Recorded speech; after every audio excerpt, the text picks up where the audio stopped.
Hi, welcome to the fourth webinar in our webinar and workshop series on better vaccine conversations.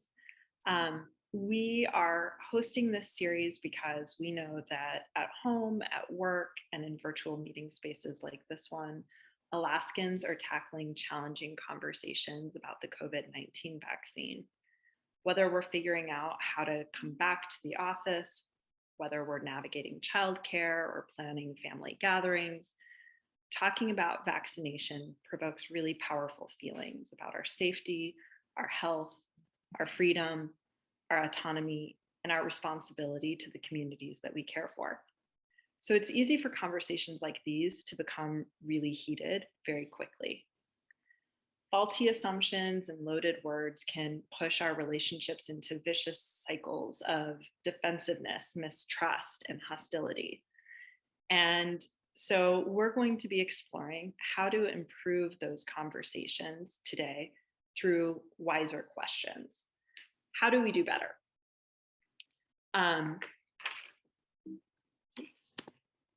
Today, we're going to be looking at the questions that we ask during conversations about vaccination. And we'll first start by talking about what's wrong with our questions, our typical questions in these conversations. Then we'll dig into how to make our questions wiser. We'll walk through some example questions, and then we'll talk about upcoming webinars and workshops before having time for some questions and answers. As I mentioned, this is the fourth webinar in the series. Previously, we've talked about just understanding that destructive cycle of conflict. We've talked about how to shift our goals for the conversations and why we need to shift those goals. And we've also talked about how we create constructive boundaries for those conversations. So with that, I also want to mention that these webinars are really about delivering the background content and information. There isn't really space to practice the skills, and that's where the real that's the real trick to the whole endeavor. And so we've also offered some workshops, and we have a workshop that is specifically about practicing questions for polarized, for divisive vaccine conversations.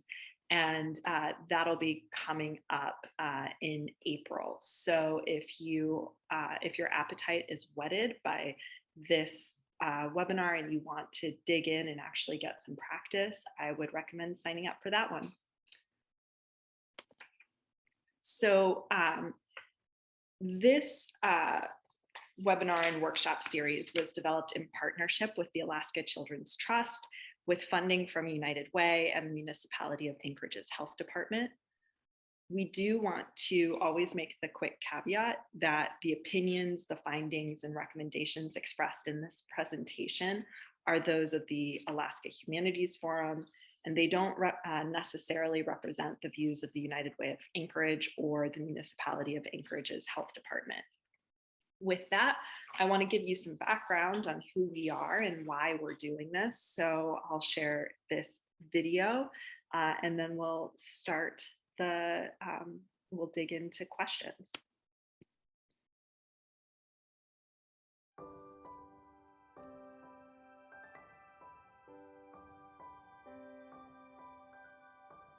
The world is so fast-paced now that there's not a lot of space to just sit and actually listen. The problems that we face aren't simple. They're layered, they're nuanced. We get into silos of people who think like us. And that's what we often ignore. We try to solve problems in a technical way. We try to work around humans and tackle really complex issues. But at the heart of the issue and at the heart of the solution is people. One of the ways that we can build community is through stories. And at the Humanities Forum, what we do with those stories is we use them as our tool. The tool to connect people, a tool to bridge differences, If you really want to strengthen communities, you have to tackle relationships. We play the role of convening, creating that space. A place where people and ideas could come together. To talk about and work on the issues that are most important in our community. Conversations that are actually thought-provoking and that matter. Imagine if we could work through those things. The value is bringing such diversity together. We share values or views of the world. If you step away from what you think you're supposed to say in a conversation, you just can't help but have your ideas be influenced and informed by other people's ideas. open up your mind, and that's how you really connect with people. It opens us up to be interested in why people are the way they are. Shared experiences create relationships, and those relationships are what solutions are built on. And relationships aren't something short-term. You cannot make community in a single quarter of a single year. Our work is all about the long game. I think that's really what's going to change our communities. It sounds soft, but it's not. It changes the path to what's possible. It's the work that can actually change societies. You start to think about future generations and what their experience is going to be. We have the opportunity now to change history. We do, and I think we're going to do it. Then let's have a conversation. What do we want to build?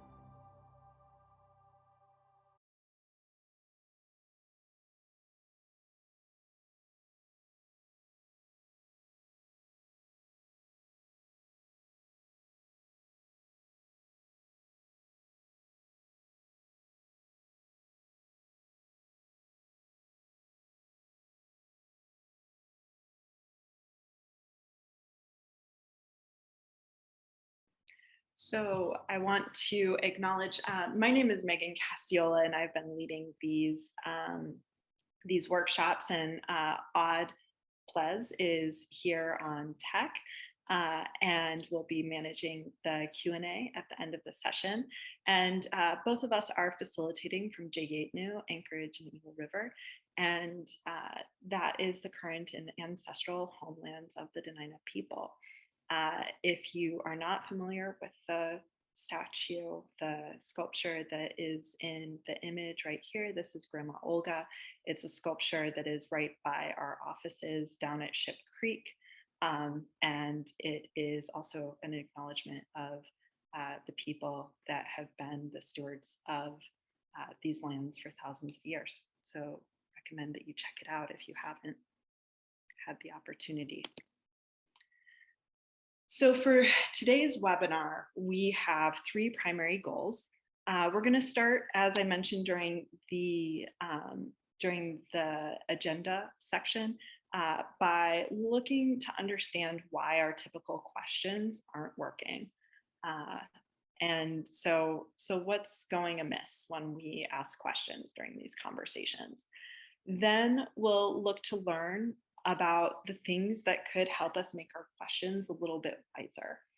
And finally, we'll look at some examples. So we'll explore some example questions that hopefully inspire you and give you a model for thinking through other questions that might be more constructive than the ones that you've been asking so far.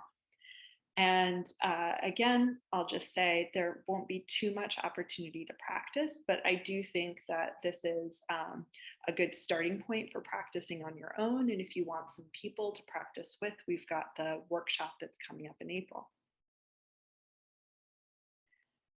To get started, I want to share a recent presentation by Monica Guzman, who's with the Braver Angels organization, which is an organization specifically dedicated to bringing people together across divides. If this is something that you are just really interested in outside of the work that, outside of the question of vaccines, if you're looking at if you're just interested in efforts to depolarize and bring people together, bridge divides, Braver Angels is a great organization, and they do have an Alaska chapter.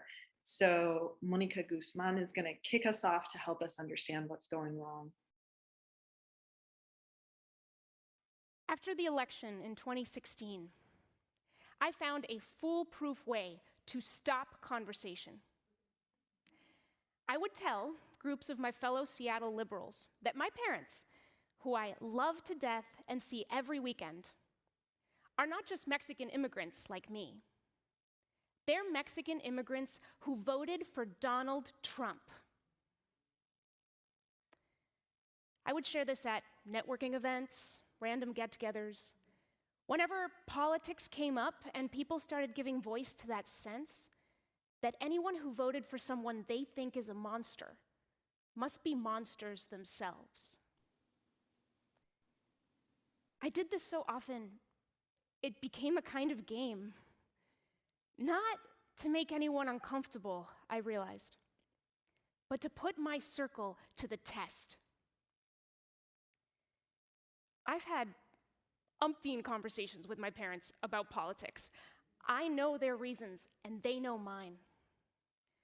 So after the beats of silence at these get-togethers, as people considered what they knew about the man in the White House, the rhetoric against Mexicans, and this crazy thing I just said about 2 Mexicans I know who voted for him, I'd wait. I'd wait to see if instead of changing the subject or walking away, if someone would turn to me and ask, why? Asking.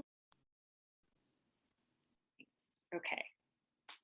So I wanted to start there because regardless of your politics in regards to Donald Trump, I think we all know the experience of hearing about somebody who's in our circle who believes something really, really different from what we believe and being surprised by that. And sometimes we take that as an opportunity to just end the conversation. As Monica Guzman was explaining, this is something that tends to shut conversation down. And it's an interesting response because it means that you think you already know all of the reasons that was surprising to you, right? You think that you already have an explanation, and so you don't want to have to open it up necessarily.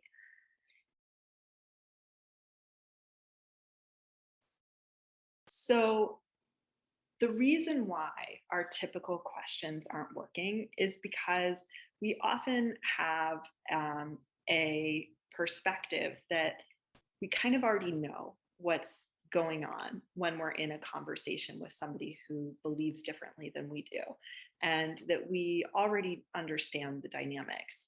And so rather than having an intention of learning or finding new things out, instead of coming from a place of curiosity, we have intentions behind our questions that are not curious at all. So our intentions are sometimes to make a point rather than to learn something. We might actually have an intention of shaming another person. We might be trying to challenge them and attack their ideas, try to find their weaknesses. One of the things that might sound like a more positive intention, and it can be, but it's not an open-ended intention, is when you are really explicitly trying to point out or find common ground. And we'll dig into in a moment why it might feel like that's more positive, but it can feel dismissive or it can shut people down unexpectedly. And then another thing that we do with our questions in vaccine conversations, particularly when we are in conversation with people where we tend to agree on the issue, we often are asking questions to seek emotional validation. we're not really seeking new information or new insights. We're looking for people to agree with us. And so this would be where, in response to, Monica Guzman's comment about her parents, maybe somebody says, oh, you know, that must be so difficult for you. How do you manage your holidays? Which makes a lot of assumptions about where she's coming from, but really is looking for emotional validation about how you would handle that emotionally, and that this person is on the same page with you. So when we aren't curious and our intentions shift, that comes out in our questions. If we're trying to make a point, we might ask a question like, what are your sources for that? Or how can you support abortion but not vaccine choice?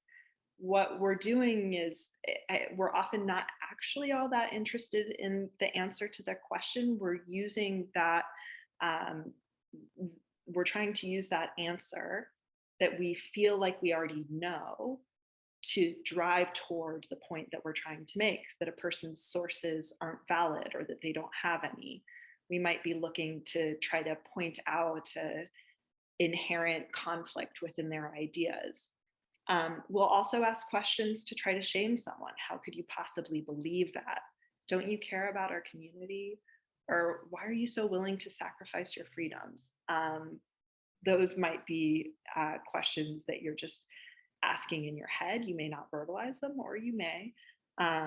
But those questions would be trying to make somebody feel ashamed of their particular beliefs and positions. And if you're curious, well, maybe it's valuable to shame somebody in this particular situation, I would direct you to the webinar about shifting our goals for vaccine conversations and why shaming doesn't work. So then, and I mentioned this idea of finding specific common ground. When you ask questions like that are trying to find very specific ways that you might agree, but that's because you care about your health, right? Can't we all agree that there's risk everywhere? Those have a little bit more positive intention. You're trying to connect with the other person, but it can backfire. The other person may not actually have those areas of common ground. But the other thing is that can be a way to gloss over really, really important distinctions and differences that the person is trying to communicate to you, so that you can try to convince them that the best way to achieve that end is to follow your perspective, right? And so if your questions are really just trying to gloss over the differences and get to the things you agree on, then you're not really taking the time to understand them and their very specific perspective that is different from yours. You're focusing on things you already understand, which is the things where you hold them in common. And then again, seeking emotional validation. This is typically about a them. So why can't they see their hypocrisy? How is it possible that that's what's in the best interest of our kids? This is where you're really looking for people to join your bandwagon, and you want to feel validated in your really, really strong, passionate emotions.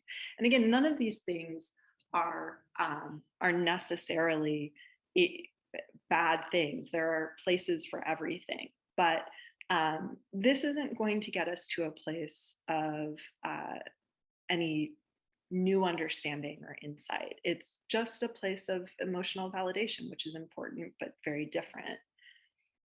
And then finally, this idea of using questions to challenge. We might ask something like, but isn't the risk of complications from the vaccine lower than the risk of death from infection? Or, but did you read the latest report about the surge in South Africa, where, again, we're trying to bring in things that challenge their perspective without necessarily digging into the perspective itself.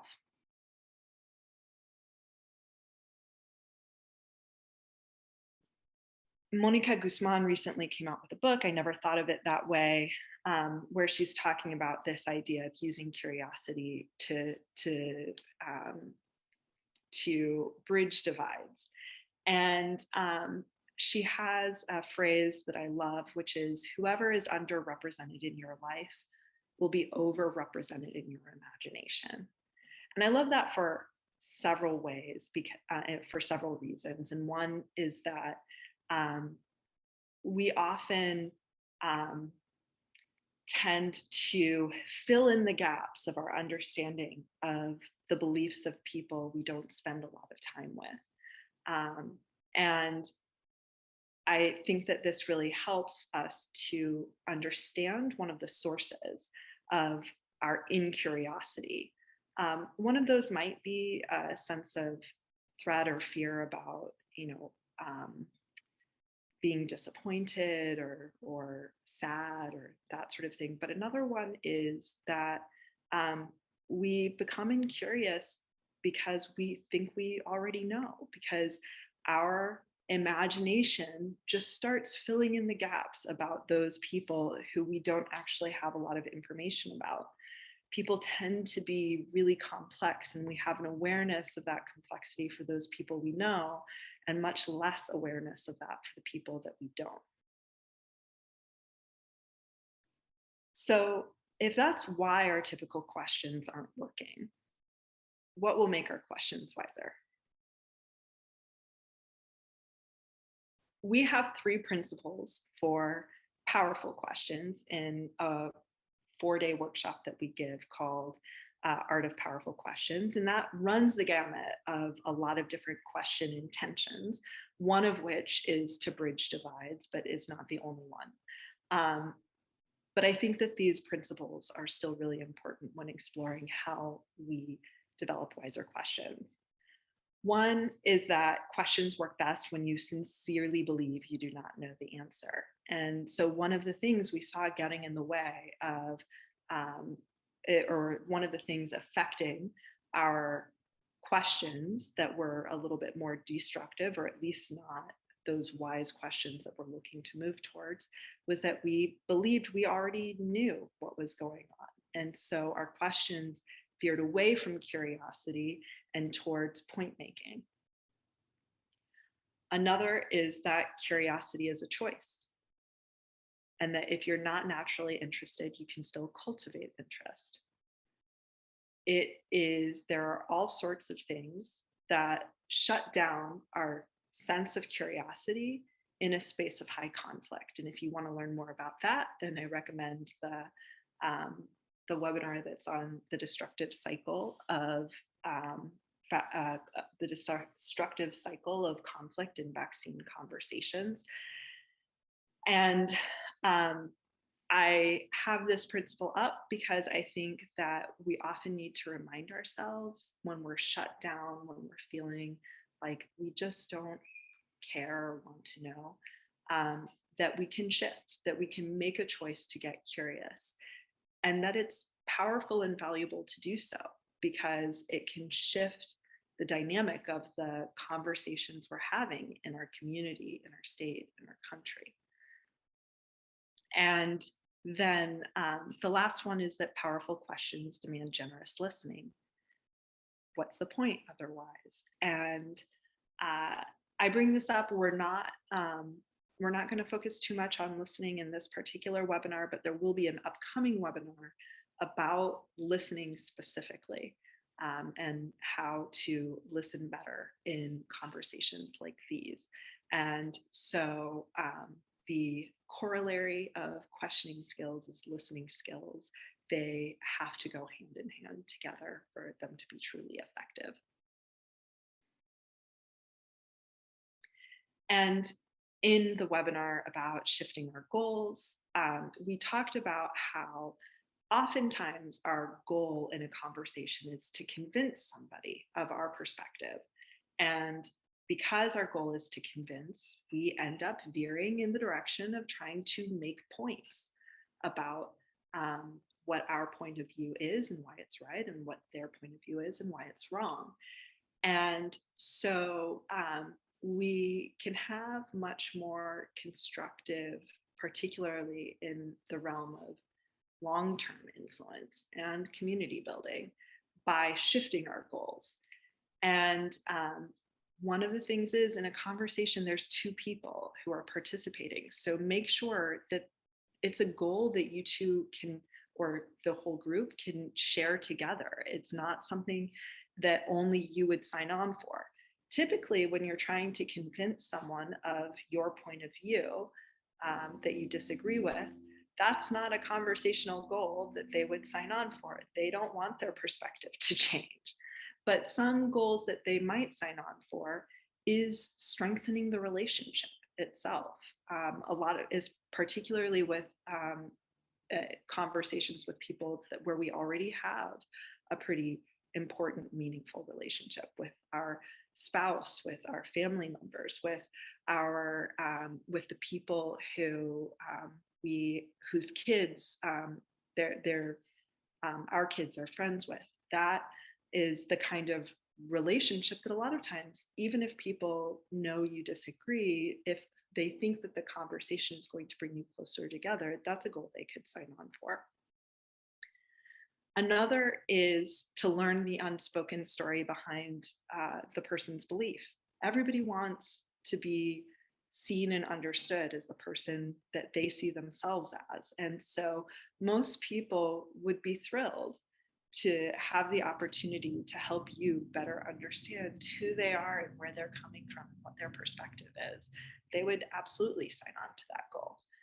And then the final goal that a lot of people would sign on for who disagree with you in vaccine conversations is figuring out what the weaknesses are of your own point of view. Most people don't want to find out, like, have foisted upon them an awareness of the weaknesses of their point of view, but they're happy to participate in an exploration that helps you recognize the weaknesses in your own point of view and start to figure out how to fill in those gaps and shift your own perspective in ways that strengthen it, or just articulate it more clearly. And so I bring these up because these are all goals that draw out curiosity, that help us to cultivate curiosity as opposed to shutting it down. And so when we start to have these goals for the conversation, we are able to come from a place of believing that we genuinely don't know the answer to the questions that we're asking, that we are curious, and they invite us to listen really well because we are unaware of what we're going to hear ahead of time. So when we're asking wiser questions, our intention shifts. When we come from a place of curiosity, our intention shifts. And so we start to have this sort of intention, which is we might be looking to understand the other person's perspective. And as a corollary to that, to see the other person as they really see themselves, to try to step into their shoes and how they understand themselves. Another one that I want to sort of break down a little bit more in the next slide is drawing out and exploring subtle distinctions in belief. So rather than jumping to common ground, which is something where you're trying to push the conversation in a direction where you already deeply understand a particular value or something like that, what you're trying to do is draw out some of the ways that the person really believes differently than you, because that's what you don't understand and where you can find curiosity and interest and so forth. And you can do this with people you agree with. And so it's something that you can practice with people that you agree with, and it can help you understand subtle ways in which people who seemingly agree with you actually have a wide range of beliefs that may be pretty different from yours. And that could be anything from like the their explanation for why they believe a particular approach or a policy may work may come from a completely different place, even though you agree on that policy and approach. Or it could be, in very specific parts of the of a policy or approach, they just have a really different perspective on that. So try to figure out where those spaces are so that you can start grappling with difference earlier on. Your perspective, or sorry, your intention might be just to learn new things. I think, very few of us are experts in this pandemic, and even those of us who are, and I say us, but I'm certainly not one, those people who are epidemiologists are typically not virologists. Those virologists are not epidemiologists. People with a strong social science background may have a limited understanding of the economic consequences of what they are proposing. A lot of people who may have very strong understandings of the economics may have less understanding of the historical precedences for what they are proposing and how that will affect the human dynamics that emerge from it. And so there are always corners of this where we don't have information, and every conversation that we have is an opportunity to learn new things, whether that's as simple as how somebody who thinks really differently than me actually thinks, or it's something a little bit more specified, like what this other person has learned so far that I haven't learned. And then same thing, instead of trying to challenge their views, have the intention of challenging your own assumptions. What are you missing? What are you getting wrong? So that you can improve your own ideas about how to move forward. We all can grow and learn. So if those are the things, if shifting our intentions and coming from a place of curiosity is going to make our questions wiser, what does that actually look like in practice? So, this should say when we are curious instead of when we aren't. When we are curious, we are trying to understand the other person's perspective. And we might ask a question like, tell me more about what you mean by XYZ. That could tell me more about what you mean when you say freedom. Like, what does freedom actually mean to you? Or tell me about what you mean when you talk about your safety. You're talking about that in a really, really different way than I am. When you say that, the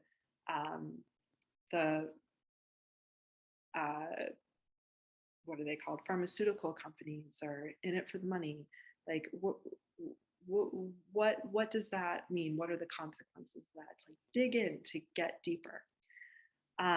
You might ask somebody about their hopes or their fears in regards to the issues. And it could be something really specific, like, hey, this family gathering we're about to have, and where we really disagree on what the conditions should be for how we come together.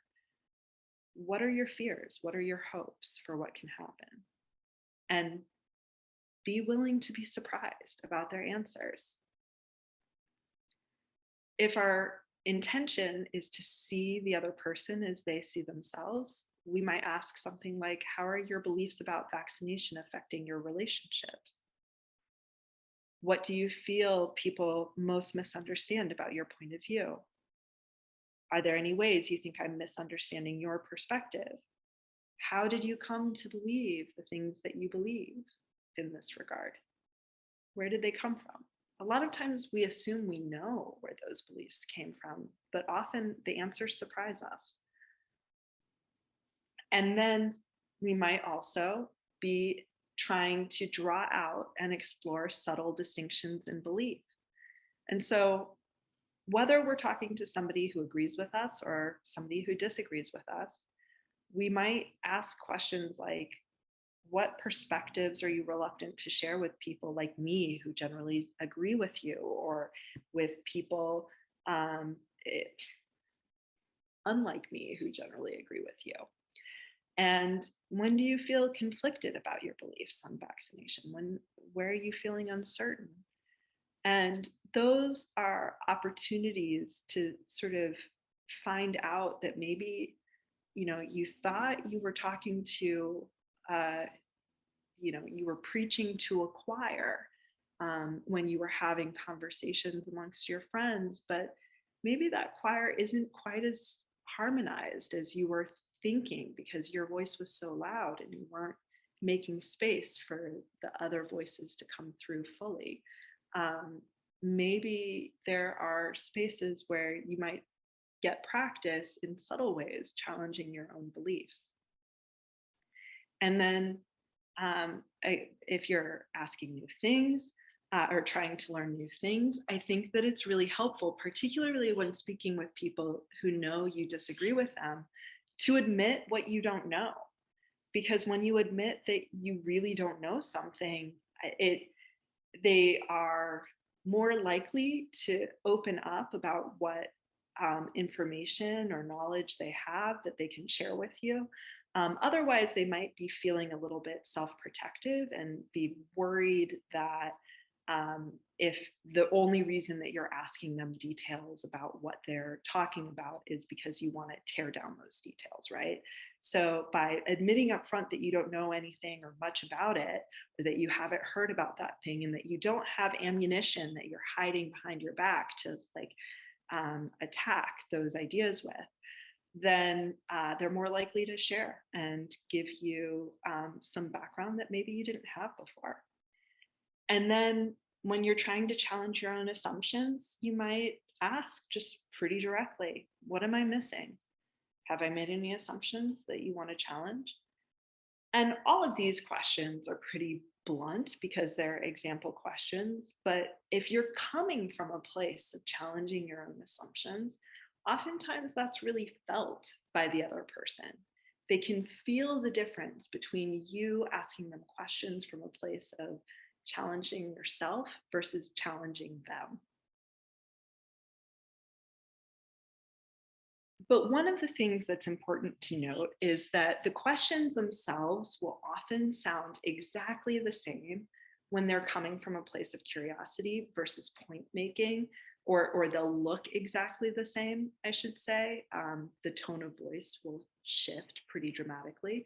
Um, and that sometimes the same question can be really great and appropriate when coming from a place of curiosity, and really destructive when coming from a place of point making.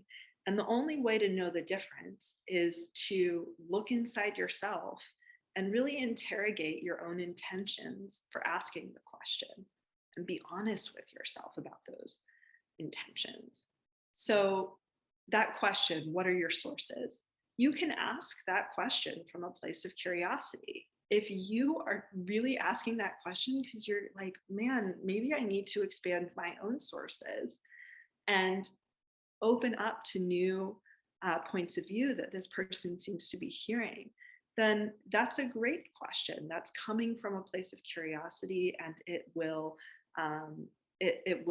expand our point of view by asking it. But if you ask that question, what are your sources? Because you are seeking to challenge those sources' validity, or prove that the other person in the conversation doesn't actually have any sources, that is point making. And so it's the same question, but it's asked from a very different point or a very different vantage point. Then, if you're inquiring about somebody's backstory so that you can understand their perspective, that's obviously, that is something that has a really positive, constructive intention. Inquiring about somebody's backstory so that you can find all of the weaknesses and point out those weaknesses to them, that's not going to, and not people are going to feel that difference in intention. Um, And then finally, asking, what am I missing here? That like challenging your own assumption kind of stance is it comes out through a really interested tone, like, oh, interesting. What am I missing here? Whereas, what am I missing here? Um, and asking it with a tone of incredulity in certain context is really going to land poorly for the other person. It's going to sound arrogant, like what you're really trying to point out is that the other person is missing something and not you.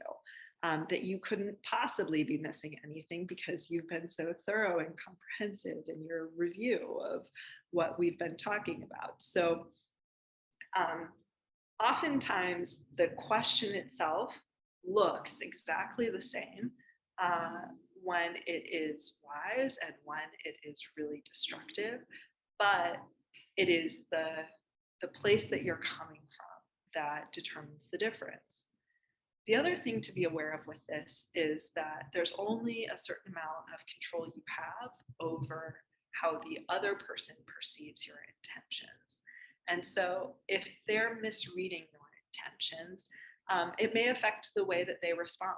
And I would say that probably the best way to manage that is just to maintain that over the long term, in good faith, people will start to see the shift in your intentions. And then otherwise, that I would recommend the webinar on boundary setting, because I think that there are some good takeaways that you can get from that about what you can control and what you can't control and how to manage through that in these kinds of conversations. So vaccine conversations with people you disagree with are hard. Conversations across deeply held beliefs are hard. And it is best to practice deep curiosity about difference where it's easiest and not to dive in to conversations that are, the hardest possible version um, of the skill that you're trying to practice. So, what are these spaces where it's going to be the easiest opportunity to practice deep curiosity about difference? One of them is difference amidst general agreement.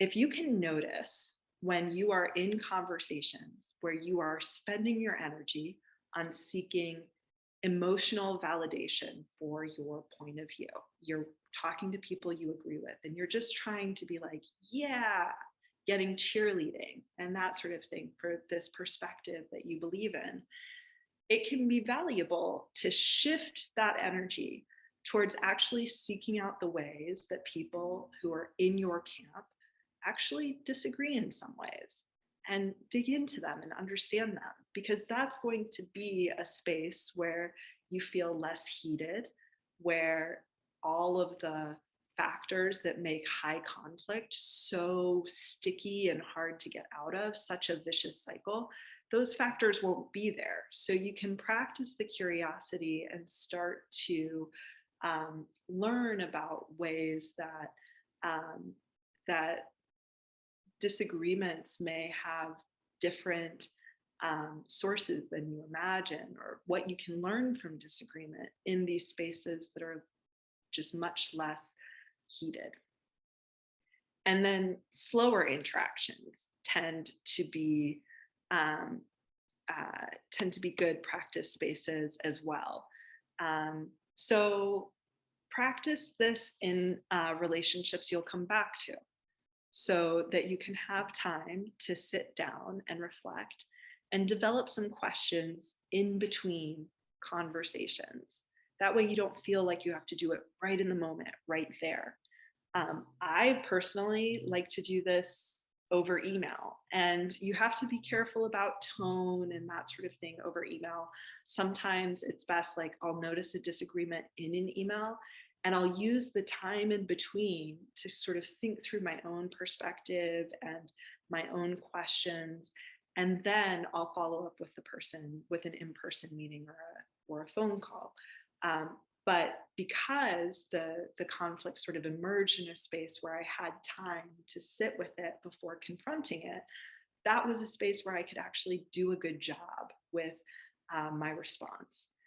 And then another space that is good for practicing deep curiosity about difference is intermediaries,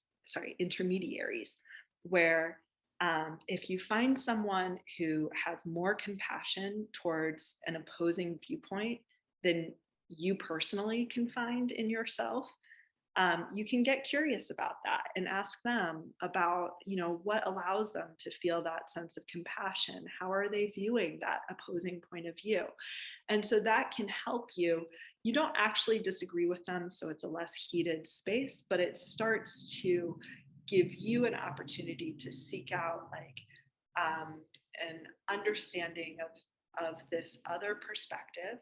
And if the only thing that understanding helps you to do is better understand yourself, your own values, and how to better articulate your own point of view, it's valuable time worth having spent. I've brought this quote up in several webinars because I think it's so powerful when it comes to talking about high conflict, divisive conversations. Sometimes it's not just that the other people don't understand us, it's that we don't understand ourselves. And that's why getting curious about other views can help you learn about yourself. And it also reminds us, when we're getting curious and not being judgmental, that phrase isn't just about our curiosity and judgment of other people. It's about how we treat ourselves. We can get curious about our own point of view, where it comes from, where it's weak, all of that. And also, we can try to remind ourselves to be gentle and compassionate towards ourselves and not judgmental about, those things that we're learning. So what are some wise questions you can ask yourself that help you explore this conflict space? What am I assuming? Where am I giving myself more grace than those who oppose me? Where do I feel conflicted, and where does my thinking defy expectations? Where does it surprise people? How have I contributed to the vicious cycle of conflict? And ask yourself that question, understanding that vicious cycle is human and we've all contributed to it. You don't need to judge yourself for that contribution, but just be aware of it. And that awareness itself is a way of combating the vicious cycle. And then finally, what am I learning about myself from my reactions to beliefs and perspectives that I disagree with? So that is today's webinar. We have on our YouTube channel all three of the previous webinars that we have offered. And our upcoming workshop is developing and asking wise questions for difficult conversations about vaccines. And then we've got 3 final webinars after that. All of them are going to be offered live so that you can participate in the Q&A, and they will also be offered on YouTube after the fact if you can't attend them. The workshops, because those are more participatory and encourage people to share with one another, we don't record those, and those aren't available after the fact. Those you have to show up to in person if you want to take advantage of them. So with that, we'll move into our Q&A. But before we do, I just want to set the expectation that these webinars are really for people from all different perspectives on vaccination. And so we ask that when you are framing your question, that you do so with that in mind and be respectful to all point of views in the question itself. So with that, Odd, I'll pass it to you to manage the Q&A. Oh, you're on mute. If you do have any questions, and I see Sandy, you're coming off a video. So if you do have a question, if you want to unmute yourself, be my guest. And that's open to anyone if they have any questions as well.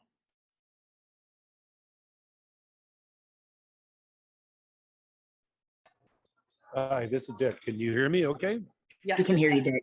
Yeah, my wife and I are at Middleway Cafe having lunch, so I jumped in on this and apologize for the background noise. Excellent presentation, Megan. I was on the Alaska Humanities Forum board many years ago, and this is a great getting my little gray cells back into the wonderful work of the forum. I've been tracking a lot of things. That's my first time to get back on one of these webinars. A lot of my work over the past 40 years has been around learning how to do exactly what you just laid out. And I find the biggest obstacle is myself. You know, when to let go of my own firm beliefs about what I know is right, and by golly, I'm going to convince the world of it. So I'm not offering up any secret formula or sauce as to how to do that. It's just that I have to keep reminding myself of exactly these principles that you laid out. Well done. Kudos to you. Thank you. Thank you, Dick, and welcome back to the fold, into the fold, at the forum fold. And I will just echo what you said. Our biggest obstacle is ourself. And I will also say one of the greatest pleasures of being able to lead webinars and workshops like this is the built-in reminder and reflection time for myself about how this shows up in my own life. And I will say, every single time I lead one of these, I have sort of an aha before and after about how this content is showing up in my life and how I am not taking my own advice and need to. And so it's always timely. I agree. It's one of those things we have to keep coming back to over and over again. May I offer up one quick story about engagement? Many years ago, I flew out to a remote village. I won't tell you the name of the village. And I was tasked to help the community, help work with the elders to confront a home brew problem, where the home brew was epidemic and people would get sick, people would die, suicide or accidental. And I was told that I needed to meet with the elders. And in this case, I flew in with a representative.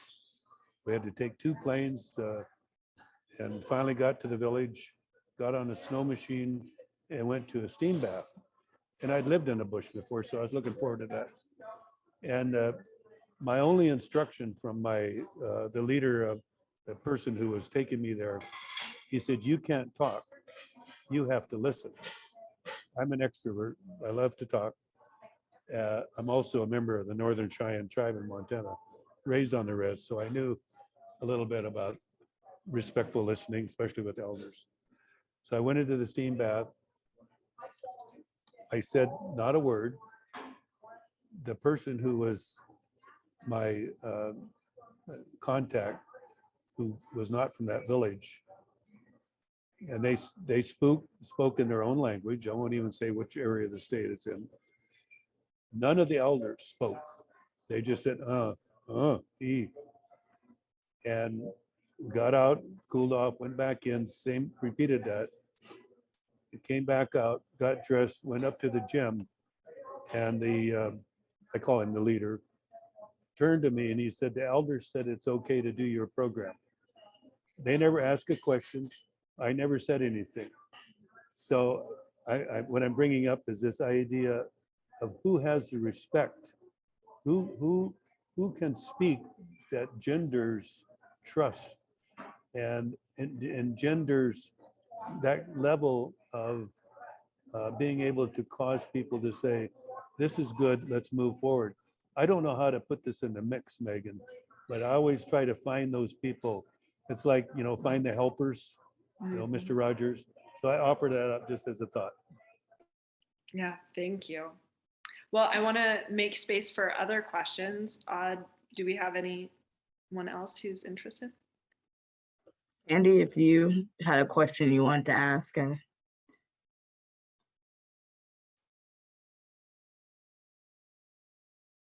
This is not necessarily directly connected to vaccine, but the concept of when the person you're talking with is coming from a source of information that's generally misinformation, that's the kind of information that's, you know, taken down or set aside. How do you even, that's so, I don't know, I'm just not sure how to even begin with them or where to even find any, I mean, to listen as they get deeper and deeper into things that are very strange. How to deal with that?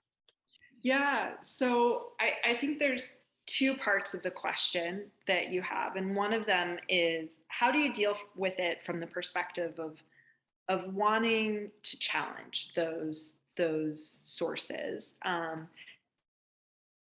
wanting to influence them to maybe consider other sources. And then I think that the second part of that question is just to how to manage your own reactions to the challenges that arise that you've just described. So one reaction that might emerge is just kind of losing your sense of curiosity because you feel like what they're sharing is coming from an invalid space in the first place. And so how do you maintain your curiosity in the face of that? And I think that the other reaction that may come up is just feeling like, okay, I'm getting angry and frustrated hearing this, right? And so I'll start with the first part, this idea of like, how do you influence them in the long term? And the research that I've seen shows that people who are immersed in information sources that are very different from our own. A big part of that is who they see as representing their way of life and perspective, the people that they care about most effectively, right? And who represents them. And they're most likely to listen and trust those sources that do that.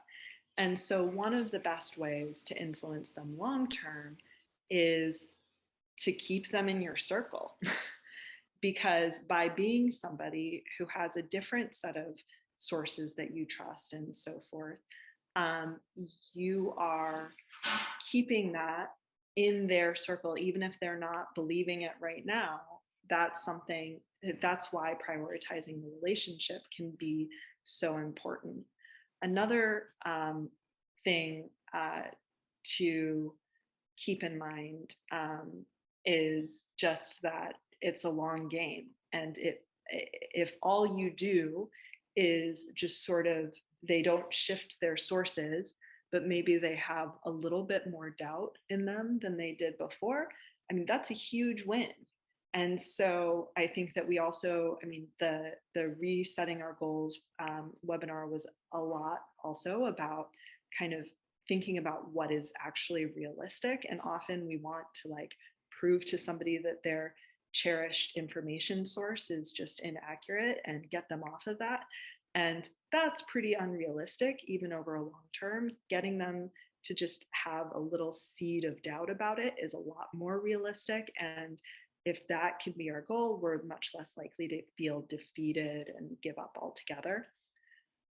In regards to managing reactions, I think that the curiosity piece, how to maintain curiosity when you feel like somebody's sources are just out there, is I would recommend kind of taking some time to reflect on, you know, what values are these information sources kind of indicating, or they're like kind of going a question deeper in your mind as you're listening to them share about what's coming out of these information sources.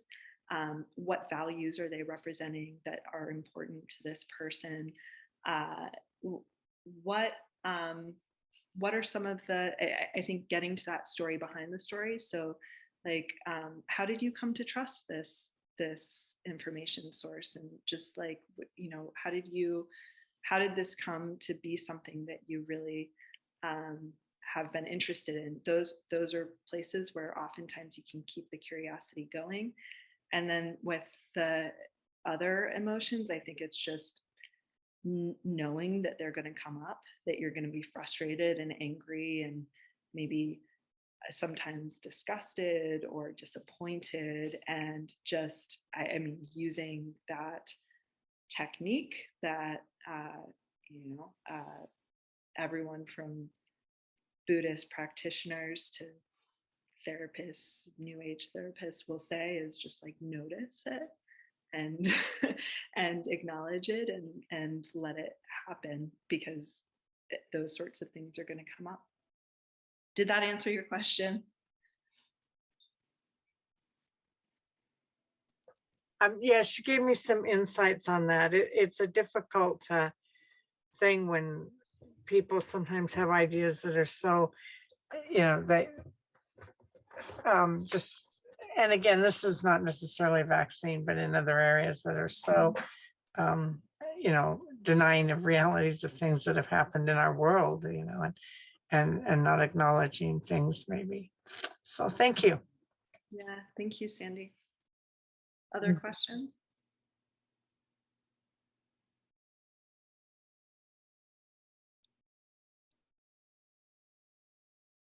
Were there any in the chat, Odd? Nope, we didn't have any in the chat. Everyone asked their questions vocally. Great. So I think underneath those circumstances, unless anyone is going to unmute immediately, I think it's a wrap. Okay. Thanks so much, everyone. And I hope to see you at the workshop and future webinars. I'll see you all later. Take care. Thank both of you. Thank you. Thank you.